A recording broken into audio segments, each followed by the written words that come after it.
গল্প বলে শোনো, হঠাৎ করে বাবা বলে টাকার যে দরকার, তোর মায়েরই বড় অসুখ, দেখাবো ডাক্তার। চিন্তায় আমার বাড়ছে আবার তোর বোনেরই নিয়ে, দিনে দিনে হচ্ছে বড়, দিতে হবে বিয়ে। তোর ভাইয়েরই লেখা পড়ার খরচ বেড়ে গেছে,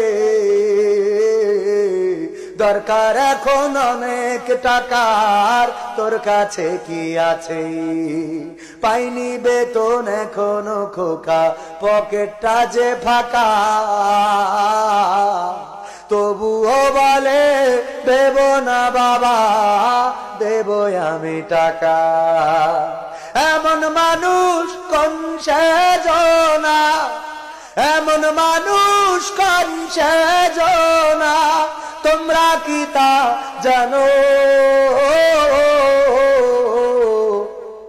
আমার সৌদি আরবের প্রবাসীদের গল্প বলে শোনো।